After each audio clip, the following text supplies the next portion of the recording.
Tema bulan ini adalah forgiveness, yaitu pengampunan ya.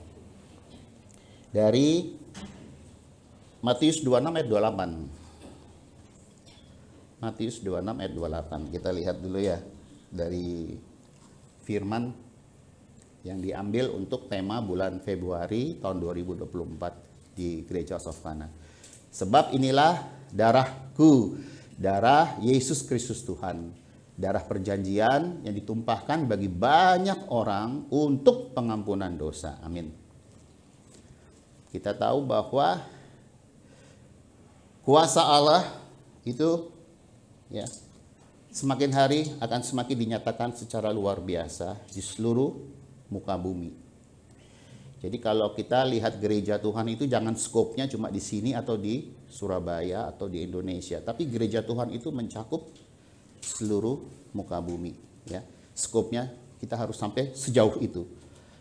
Makanya ada firman katakan bahwa Tuhan mengajarkan untuk kita juga berdoa bagi bangsa-bangsa ya. Jadi itu sebenarnya jauh ke depan ya. Sudut pandang kita tuh harus benar-benar tuh fokus kepada selain janji-janji.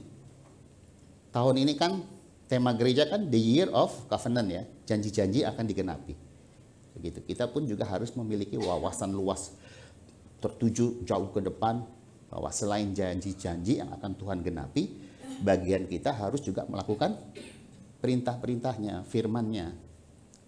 Saya senang sekali kok Februari ini gembala kita memberi tema forgiveness.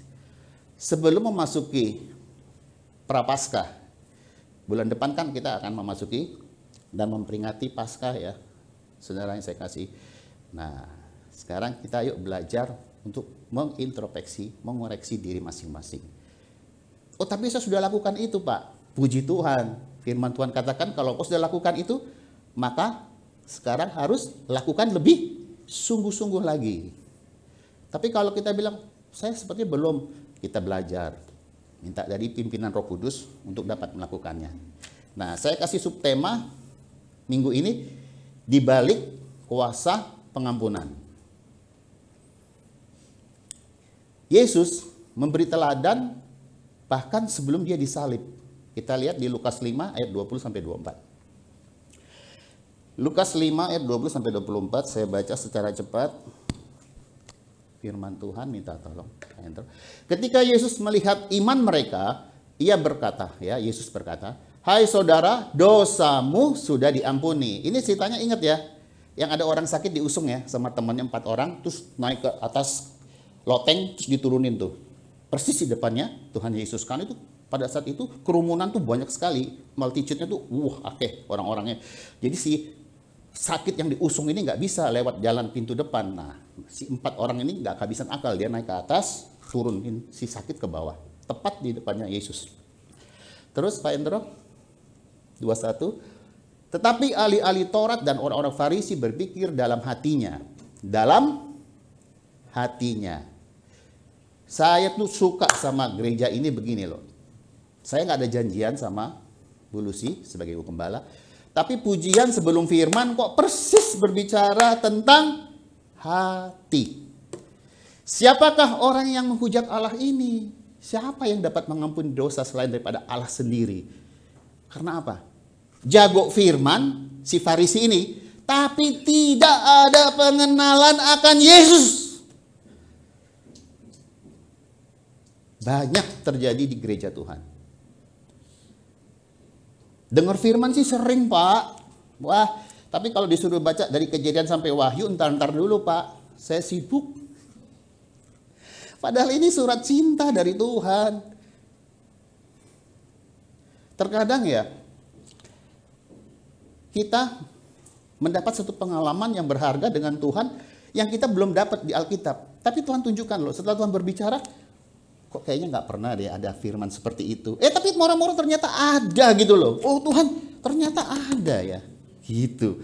Jadi sebenarnya nanti kita akan terus ya lanjut berbicara kenapa sih orang kok susah mengampuni. Gitu. Di 23 tadi Pak Hendro. Tadi 21 apa 22 sudah ya tadi? Akan tetapi Yesus mengetahui pikiran mereka lalu berkata kepada mereka, apakah yang kamu pikirkan dalam hatimu? Pikiran dengan hati itu sama ya, sefrekuensi ya. Jadi kalau hatimu kotor, pikiranmu pun juga kotor. Hatimu jahat, pikiranmu juga jahat. Apa yang keluar dari hati ke kepikiran, kalau kita tidak bisa mengendalikan diri, kita akan lakukan lewat perbuatan, entah itu perkataan, sikap, dan lain sebagainya yang dapat menyakiti sesama, terlebih menyakiti hati Tuhan. Di 24-nya, manakah lebih mudah mengatakan dosamu sudah diampuni atau mengatakan bangunlah dan berjalanlah? Terakhir 24. Tetapi supaya kamu tahu bahwa di dunia ini anak manusia, Yesus ya, berkuasa mengampuni dosa. Berkatalah ia kepada orang lumpuh itu, kepadamu kukatakan bangunlah, angkatlah tempat tidurmu dan pulanglah ke rumahmu. Terjadi loh. Si sakit ini dia ngangkat tilamnya, dia pulang sampai si kumpulan orang banyak itu tercengang-cengang. Wah, heran ini. Allah, kita lewat perbuatan Yesus ini luar biasa.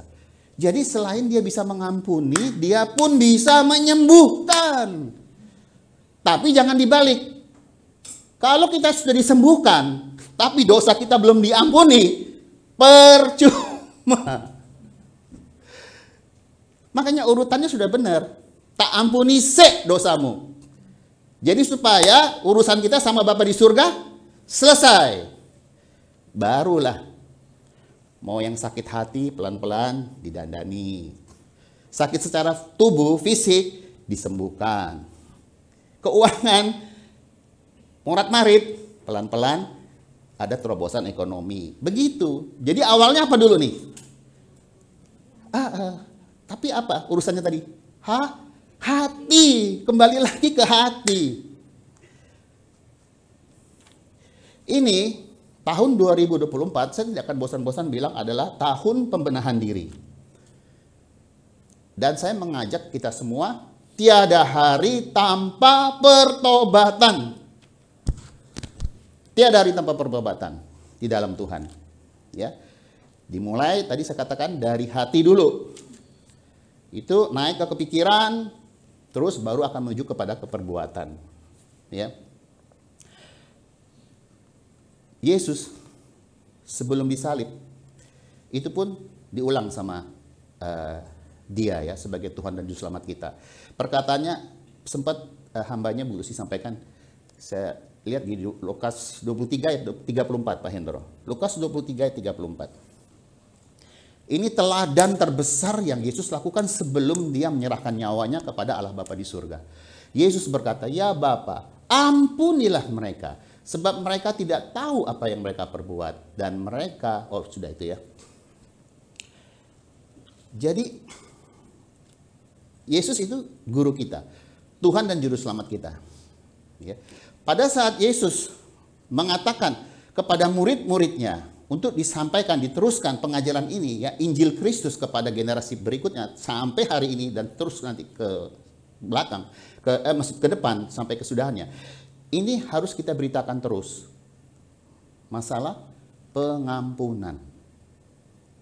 Karena sangat penting ya. Jadi para hambanya di tempat ini ya, baik yang di ibadah raya, Selasa malam, Jumat malam, itu kita sudah kenyang ya dengan firman yang menyampaikan tentang pengampunan ya, pengampunan. Tapi sebenarnya kenapa sih kenyataan yang ada, the realita yang ada, itu kok susah ya?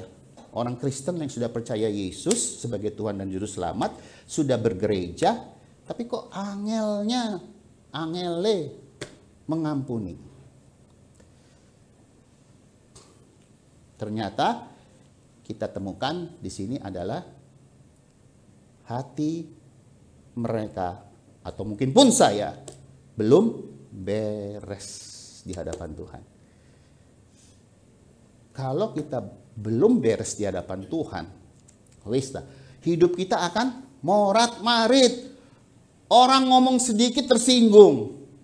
Iya, sikap hati orang lain yang kelihatannya nggak enak di kita, nggak mood gitu, tersinggung. Apa-apa pokoknya karena itu tadi pusatnya tuh hati. Saya pernah sampaikan di sini kan, the center of life, pusat kehidupan kita itu adanya di hati. Jadi gampang sekarang kalau kita sudah dipercayakan Tuhan di tempat ini sebagai hamba-hambanya, kita pun akan diutus di keluar nanti untuk melayani orang. Kita bisa bedakan kok. Ini orang, tapi beda ya, bukan menghakimi ya. Jangan kita menghakimi. Ya.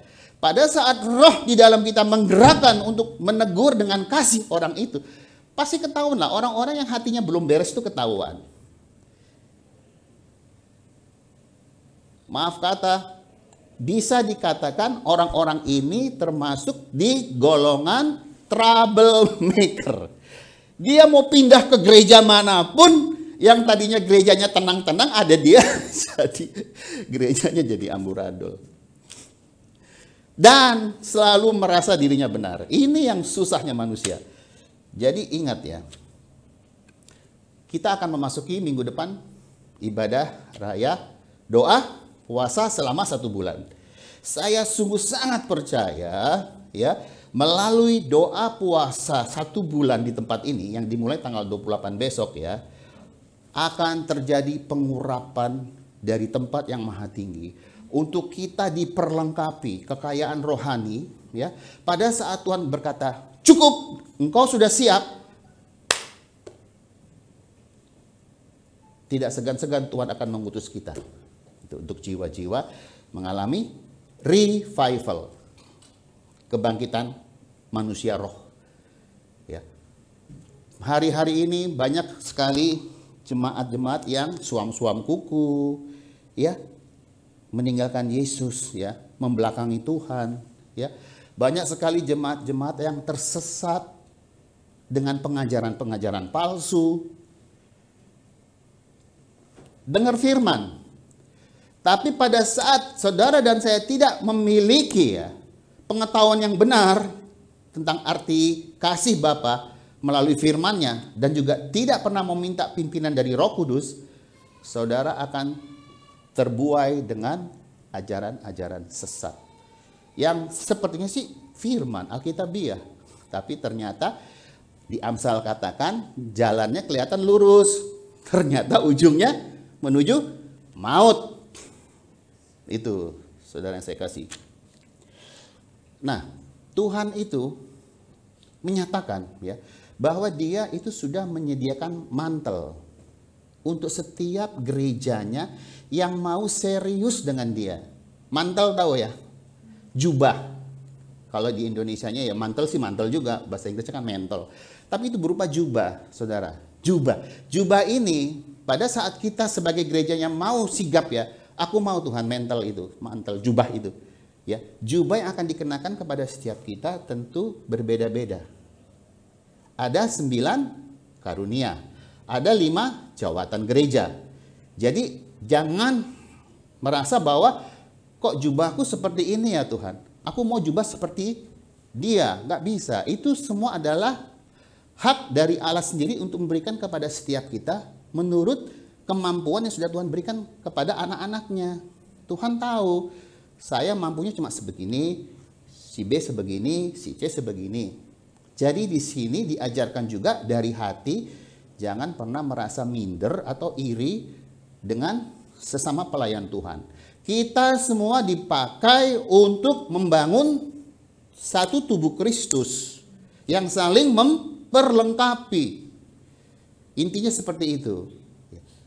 Bagian saya apa ya Pak? Berdoa. Nah ini selama 1 bulan kita doa puasa, tanya Tuhan, jubah yang akan kau berikan kepadaku apa?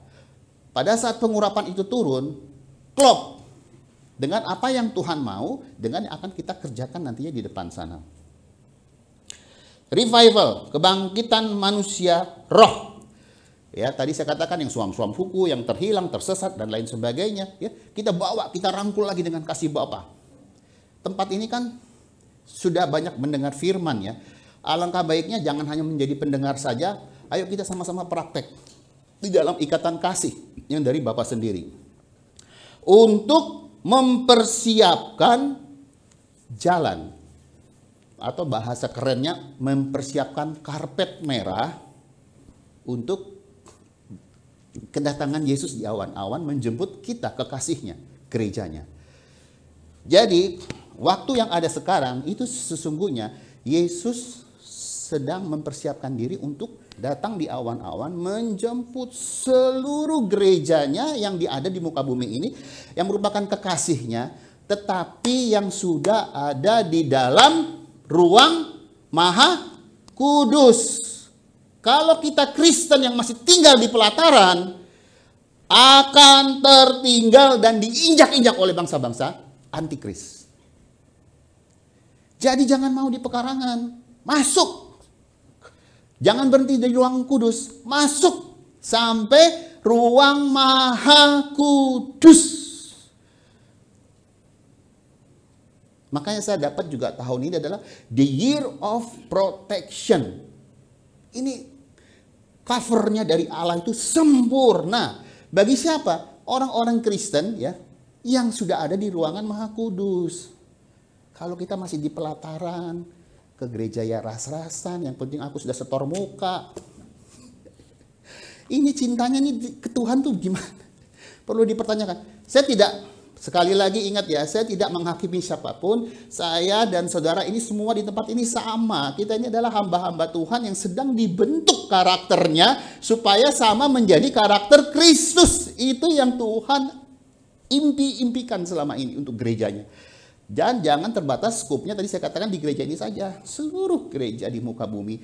Mata Tuhan sedang tertuju kepada gerejanya. Siapa yang sungguh-sungguh memiliki hati yang haus dan lapar akan aku. Hati yang mau dibereskan.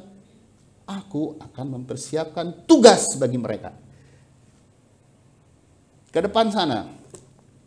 Perlu gereja Tuhan ketahui, dunia ini tidak akan semakin baik. Diawali dari tahun 2024 ini, akan terjadi banyak fenomena-fenomena yang menakutkan. Bagaimana kalau kita tidak mempunyai kekuatan di dalam Tuhan? Saya pernah sampaikan di sini ya, satu penglihatan.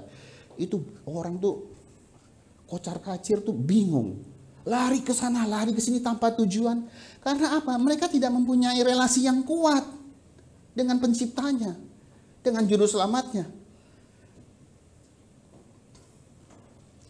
Jadi biarlah kita yang sudah mendengar firman hari ini, kita ajar juga orang-orang di sekitar kita. Untuk hari-hari ini sungguh sediakan waktu untuk Tuhan. Sediakan waktu untuk Tuhan. Jangan main-main lagi. Waktu yang tersisa udah gak banyak. Hati Bapa penuh dengan kasih dan pengampunan. Ternyata secara rohani, hati itu bukan berupa ini loh. Jantung iya, untuk memompa darah. Kadang-kadang orang kan suka salah mengartikan. Arti-arti secara alkitabiah itu adalah bagian dari roh. Makanya kan tadi lewat pujian, lewat doa dikatakan, Yesus ngomong, sudah waktunya sekarang setiap pengikutku harus menyembah Bapa dalam roh dan kebenaran. Hati itu ternyata bagian dari roh. Pada saat kedagingan kita menguasai roh kita, maka hidup kita pasti tidak berkenan kepada Allah dan menjadi seteru atau musuh Allah. Tapi pada saat hati kita dikuasai oleh roh, mengizinkan Roh Kudus untuk memiliki hati kita, bertahta di hati kita, salah satunya mudah untuk mengampuni. Karena siapa yang berkarya? Roh Kudus, bukan kita. Kalau secara daging saya juga nggak bisa ngampuni orang. Apalagi kalau disakiti ya, Bu. Dengan perkataan-perkataan dan lain sebagainya, sikap hati dan pokoknya macam-macam lah. Oh nanti dulu. Tak balas dulu, baru damai aku. Nah, begitu kan? Karena daging, setiap kita pasti sama. Kejatuhan Adam dan Hawa. Di Kejadian 6 dikatakan ya, bahwa pada hakikatnya manusia itu cenderung berbuat jahat.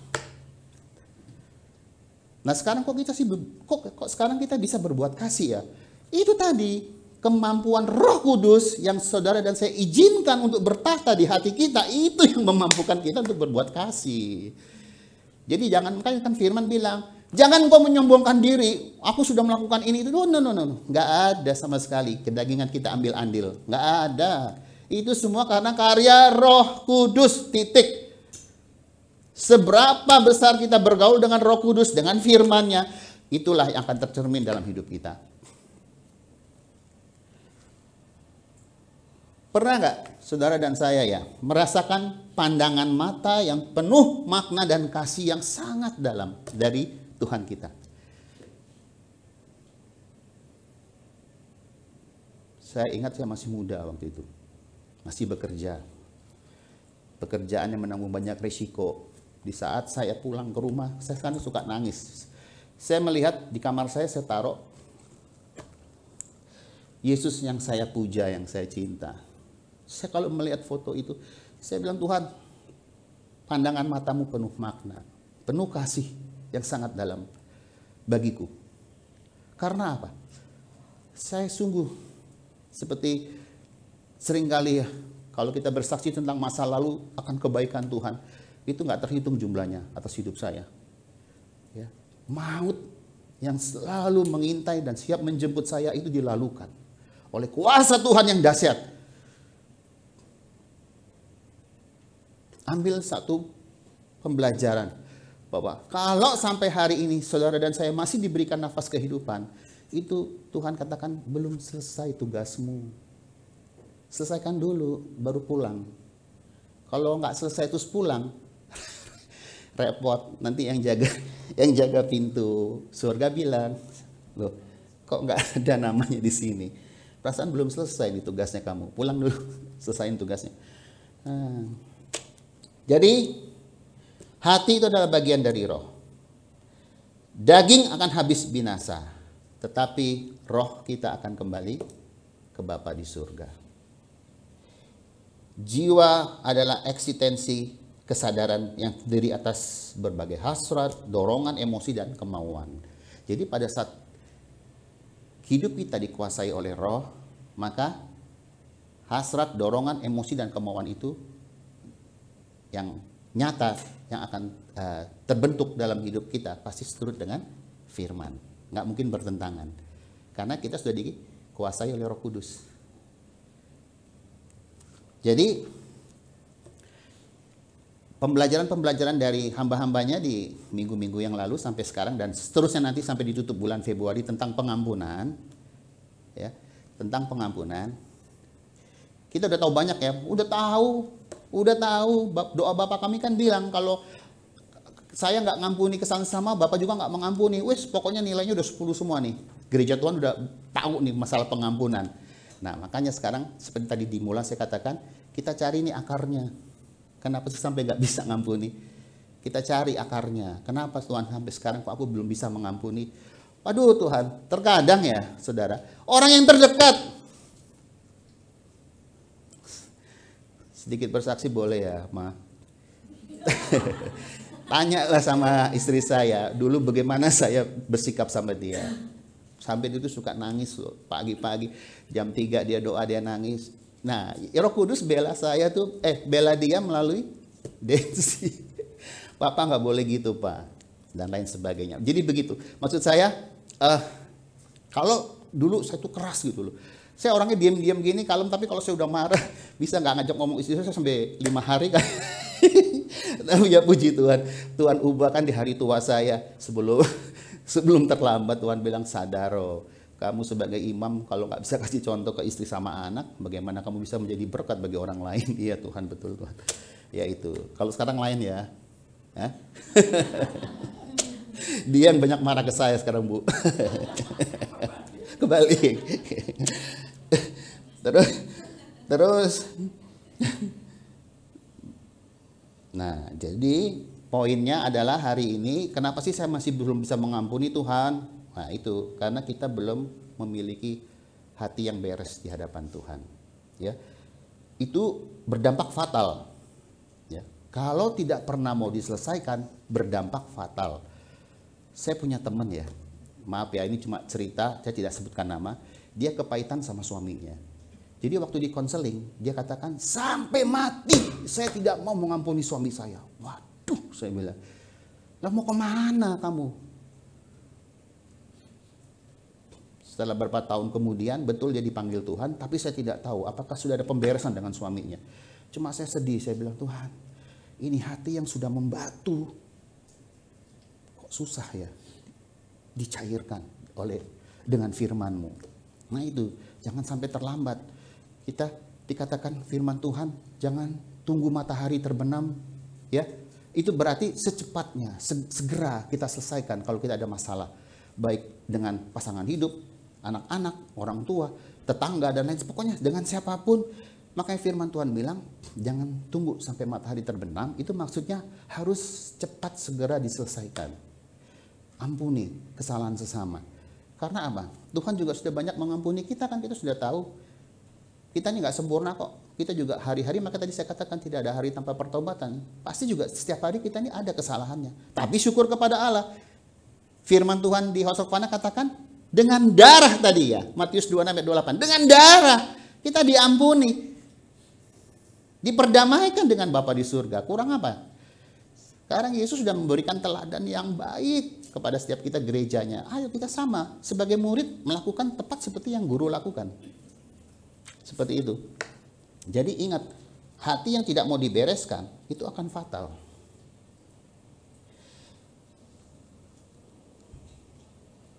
Selesaikan segala sesuatu dalam hadirat Tuhan.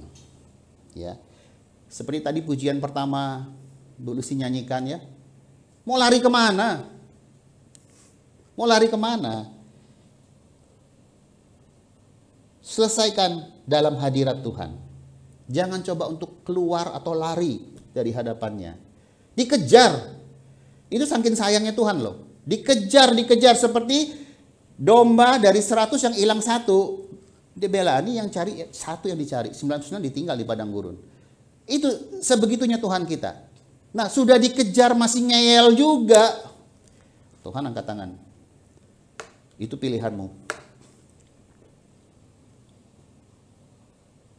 Bersikap jujur dalam perkataan dan minta ketulusan hati kepadanya, kepada Tuhan kita, kepada Bapa, agar kita memiliki kejujuran.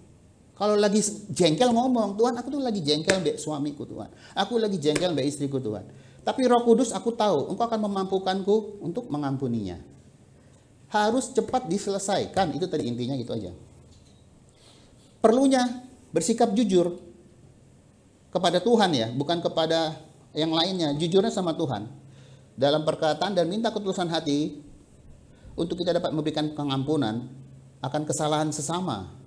Dan mau berdamai. Nggak stop sampai di pengampunan. Kita mau berdamai. Berdamai itu di sini dikatakan pertama kita datang ke Tuhan, berdamai dulu sama Tuhan. Hatiku sudah luka Tuhan sama si A. Cerita apa adanya dengan Tuhan, selesai ya, minta ampun sama Tuhan. Kalau sampai hari ini saya belum bisa mengampuni si A. Nah, terus berikan aku kekuatan Roh Kudus untuk bisa mengampuni si A. Baru kita berdamai kedua dengan orang yang telah menyakiti kita maupun dengan diri sendiri. Jadi ada 3 pribadi. Berdamai dengan Tuhan dulu, baru berdamai dengan sesama dan diri sendiri. Itu harus dilakukan. Rekonsiliasi antara tubuh Kristus. Supaya kita lego. Ya. Kalau sudah mengampuni, kita harus berdamai. Dalam arti berdamai gini, sudah mengampuni. Tapi kalau ketemu pas-pasan muka begini langsung buang muka. Pura-pura nggak lihat gitu. Ya kan? Nanti kalau hari Minggu, mau selamat hari Minggu, wah menghindar dari dia. Ngapain selamat hari Minggu? Wong hatinya busuk kok. Waduh. Jangan ya, Tuhan itu mengajarkan kasih. Kasih. Kalau Tuhan tidak ada kasih, mana ada Yesus disalib? Mana ada Yesus memberikan kita tubuhnya untuk disesa, disiksa dan lain sebagainya untuk keselamatan kita? Nggak akan ada terjadi itu. Dia mengampuni kita karena dia tahu kita ini adalah manusia yang lemah dan telah hilang kemuliaan Allah sejak nenek moyang kita Adam dan Hawa jatuh dalam dosa. Perlu disadari, kita hari-hari ini sedang berhadapan dengan pemilik hidup kita. Gak kelihatan. Kalau sekarang saya bisa lihat dengan jelas ya, wajah Bapak Ibu Saudara yang saya kasih. Tapi kan dengan Tuhan kita nggak bisa ngelihat. Mana ya Tuhan? Padahal tanpa kita sadari, kita itu setiap hari sedang berhadapan dengan pemilik hidup kita yang memegang kendali penuh atas seluruh kehidupan kita. Tuhan tahu nggak masa lalu kita? Tahu, tapi pada saat kita sudah pemberesan, Tuhan lupa. Tuhan sudah lupakan itu. Ini dosa si A merah seperti kirmisi. Ini si B seperti kain kesumba. Pada saat sudah ada pemberesan dengan Allah Bapa di surga, kita ini di hadapan Bapa, ya seperti Pastor Geris juga sampaikan itu, pengorbanan Kristus yang dia lihat sudah putih menjadi seperti bulu domba. Putih menjadi seperti salju. Tuhan sudah lupa masa lalu kita yang jahat di hadapannya itu sudah lupa. Tapi yang baik-baik kita harus ingat. Maka dalam bukan count your blessing, name it one by one. Tidak akan terhitung blessingnya Bapa kepada setiap kita di masa lalu, hari ini maupun masa depan. Jadi Tuhan itu yang memegang kendali seluruh kehidupan kita, baik masa lalu, hari ini, maupun masa depan. Di mana pada ujungnya kita akan kembali tinggal bersama-sama dengan Dia selama-lamanya, sepanjang masa. Masa sekarang usia 70 tahun di muka bumi, paling pol 80 tahun, itu pun kalau nggak sakit-sakitan. Kalau 80 tahun, di atas 70 tapi cuma stroke di ranjang juga nggak bisa apa-apa, ngapain? Cuma untuk pemberesan dulu sama Tuhan, sampai bersih baru pulang. Lebih baik kita menyikapi firman, bersihkan hati, mengampuni kesalahan sesama untuk memulai sesuatu yang baru di hadapan Tuhan. Karena kita tahu di penghujung nanti, di satu titik, pada saat kita sudah kedapatan selesai, Tuhan katakan cukup, pulang ke rumah Bapa, akan tinggal bersama Dia selama-lamanya. 70-80 tahun nggak ada artinya.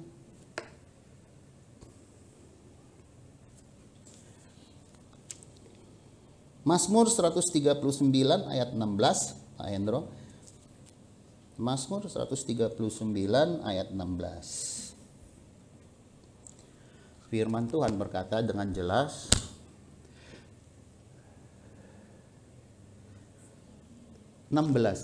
ya benar ya, matamu melihat selagi aku bakal anak, tertulis dalam hari. Coba satunya sebelumnya mungkin ya Pak Hendro, atau mungkin sesudahnya.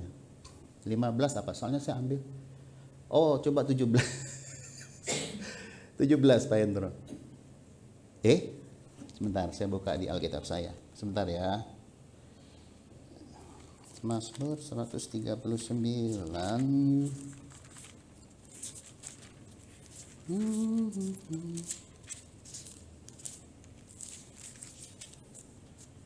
Ini pujian tadi ya, Bu Lucy juga nyanyi lagunya ya. Nah, di Mazmur 139. Di sini Mazmur 39 ayat 16 betul berarti Pak Hendro. Saya tadi bacanya nggak selesai. 16 ya betul Pak Hendro. Mataku melihat selagi aku bakal anak, dan dalam kitabmu semuanya tertulis hari-hari yang akan dibentuk sebelum ada satupun daripadanya. Saya baca dari firman Allah yang hidup ya. Sebelum aku lahir, engkau telah melihat aku. Sebelum aku mulai bernafas, engkau telah merencanakan setiap hari hidupku. Setiap hariku tercantum dalam kitabmu. Jadi setiap kita, umat pilihan yang sudah meresponi panggilan Allah, menerima Yesus sebagai Tuhan dan Juru Selamat secara pribadi lepas pribadi, kita itu sesungguhnya disadarkan dari Mazmur 139 ayat 16, bahwa setiap perjalanan hidup kita itu sudah tertulis dalam kitabnya Tuhan. Si A akan begini, si B akan begini. Engkau harus berjuang, engkau harus kuat berdoa, engkau harus tahan banting, dan lain sebagainya. Begitu kompleksnya kehidupan di muka bumi ini ya, tapi setiap kita itu sudah ditulis dalam kitabnya Tuhan, bahwa kita sudah ditetapkan menjadi pemenang, bahkan lebih dari pemenang, dengan iman percaya kita. Roh yang ada di dalam kita itu lebih besar dari setiap permasalahan di hidup ini.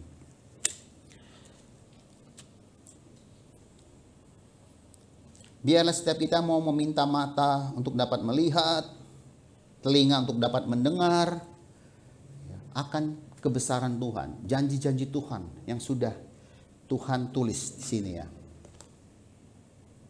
Jangan takut, itu ada 300 lebih.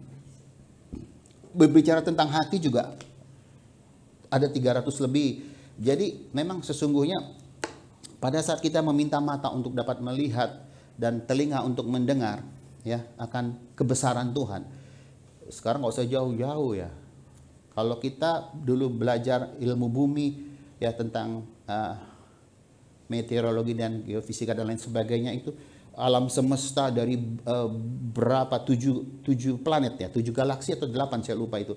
Belum lagi bintang-bintang apa segala macam, meteor-meteor, itu satu pun tidak ada yang berbenturan. Ya, perputarannya sempurna, si bumi memutari matahari dan lain sebagainya. Itu kendalinya siapa sih? Beyond kekuatannya siapa kalau bukan dari Tuhan kita? Masa sekarang kita yang cuma sekecil ini Tuhan nggak perhatikan? Pasti. Jangan pernah ragu lagi akan kasih Bapa.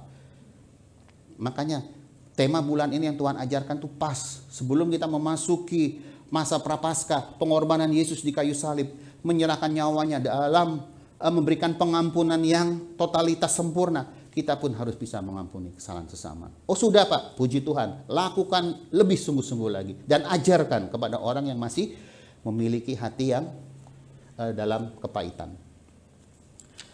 Kita adalah orang terkaya di dalam dunia. Karena apa? Seluruh makhluk di surga tertuju kepada anak-anaknya. Kaya loh kita. Pusat perhatian surga, gereja Tuhan itu, setiap pribadi. Tidak usah lagi perlu cari perhatian orang. Kita sudah diperhatikan oleh Sang Pemilik kita, berserta seluruh penghuni surga. Belum lagi kalau kita kenal dengan pelayanan malaikat yang diutus untuk menjaga setiap pribadi hidup kita. Sebagai penutup, di balik kuasa pengampunan, ada kehidupan kekal yang Tuhan sudah janjikan kepada setiap orang percaya. Tahun ini the year of covenant. Janji Tuhan, pada saat engkau bisa mengampuni sesamamu, aku pun Bapamu akan mengampuni engkau. Dan kalau kita sudah diampuni, sudah beres, hati kita sudah diselesaikan dengan Bapa di surga dan dengan sesama, berdamai dengan diri sendiri, kita tahu kita akan pergi kemana. Mau mati nanti malam kek, besok, minggu depan, bulan depan, tahun depan. Selama tugas kita belum selesai, pasti kita masih diberi nafas kehidupan. Tapi pada saat kita masih diberikan nafas kehidupan, itu adalah kesempatan kita untuk berdamai dengan siapapun, terlebih kepada Allah Bapa di surga. Harus memiliki kerendahan hati. Ini ya poinnya ya. Harus memiliki kerendahan hati, minta Roh Kudus untuk memiliki, menguasai, memenuhi, dan bertahta di dalam hati kita, agar kita dapat menjadi ciptaan yang mulia di hadapannya. Saya percaya pada saat saudara dan saya mengizinkan Roh Kudus untuk memiliki, menguasai, memenuhi, dan bertahta dalam setiap hati kita, yang tadi adalah bagian dari roh ya, itu pasti kita dipandang menjadi satu ciptaan yang mulia di hadapannya. Seringkali kita dapat kesaksian begini, wah saya lihat, maaf ya Bu Tata ini ada sinarnya. Ada orang bisa bilang begitu, wah nggak bisa dihampiri sama si jahat. Ada sinar kemuliaan. Itu karyanya siapa? Karyanya Tuhan. Aku protect engkau. Siapa yang berani? Gak bisa. Maka ada firman bilang, setiap senjata yang ditempa terhadap kita, yang melawan kita dalam tuduhan di pengadilan, Tuhan akan bela. Itulah setiap anak-anak yang mengasihi Tuhan. Itu hal kecil. Bukannya mau bilang sok rohani, tidak. Ada beberapa anak Tuhan yang bisa lihat. Ini ada sinar kemuliaan Tuhan. Mau macam-macamin dia, balik ke kita. Lu gali lubang, Lu sendiri yang akan masuk lomba. Kalau mau main-main sama anak Tuhan, maksud saya begitu. Karena kita ada pembela yang sungguh luar biasa. Jadi ingat ya, harus memiliki kerendahan hati. Minta mulai hari ini, ayo Roh Kudus, penuhi hatiku, miliki, kuasai hidupku. Ya, Engkau yang kuizinkan untuk bertahta dalam hidupku, dalam hatiku. Ya, biarlah setiap kita memiliki pengertian yang benar dan kesamaan, kesatuan. Kita itu ditempatkan di sini bukan untuk bermusuhan. Kita ditempatkan di sini oleh Tuhan untuk seirama. Seirama dalam apa, saudara yang saya kasihi? Dalam kegerakan Roh Kudus di akhir zaman. Setiap kita ada bagiannya. Maka tadi saya bilang, kalau tugasmu belum selesai, engkau nggak akan pulang. Kita ini ada bagiannya. Kita di tempat ini ditempatkan harus memiliki pengertian yang benar tentang arti gereja, tubuh Kristus. Saling memperlengkapi. Bukan saling menjelekkan atau menjatuhkan. Diikat dengan kasih Bapa. Terus apa? Setelah kita memiliki pengertian yang benar, kesamaan, kesatuan, seirama, sepakat. Apa yang Tuhan kehendaki, yang Tuhan sudah tetapkan untuk gereja ini, kerjakan di hari-hari menjelang kedatangan Tuhan di awan-awan menjemput kita gerejanya. Harus mau mengikuti kegerakan Roh Kudus. Nggak ada pilihan. Dan mengambil bagian untuk melakukan tugas kita dalam memenangkan dan menyelamatkan banyak jiwa-jiwa untuk kerajaan Allah. Yang tadi saya katakan, suam-suam kuku, masih tersesat, terhilang, terbuai dengan janji-janji yang tidak alkitabiah. Dikatakan oleh Rasul Paulus, senangnya dengar dongeng. Kalau sedikit yang menusuk hati, menempelak, marah. Firman kok cek keras. Padahal bagian kita, kalau kita percaya Yesus, kita pun harus ikut menderita bersama Dia. Ngikut Yesus jangan mau enak-enaknya aja. Kita harus siap menjadi tentara Allah yang militan di akhir zaman. Di akhir zaman, di alam roh, saya percaya ada persiapan peperangan roh yang sangat luar biasa. Karena apa? Si jahat tahu ini hari-harinya sudah dekat. Aku mau meraup sebanyak-banyaknya tubuh Kristus, gereja Tuhan untuk KO. Oh, ada potensi dia. Dia ada potensi. Ayo serang. Kalau kita tidak minta pembelaan dari Roh Kudus, dari Bapa di surga, dari Tuhan Yesus Kristus, kita adalah kumpulan-kumpulan yang terhilang.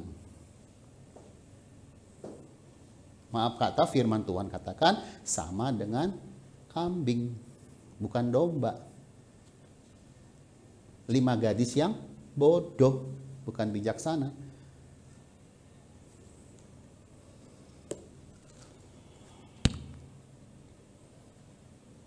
Biarlah setiap firman yang sudah kita dengar, siapapun hambanya yang memberitakan Injil Kristus, kebenaran firman Allah di tempat ini, kita mulai harus meresponi. Kita diberi telinga. Tuhan katakan, jadilah pendengar-pendengar yang haus dan lapar akan kebenaran firman. Bukan berita-berita hoax yang sama sekali nggak ada artinya. Sama satu lagi saya diingatkan. Pada saat kita belum bisa berdamai dengan diri sendiri, masih menutup hati untuk Tuhan bereskan hidup kita, itu sama juga kita sedang menyimpan sampah yang tidak ada artinya sama sekali.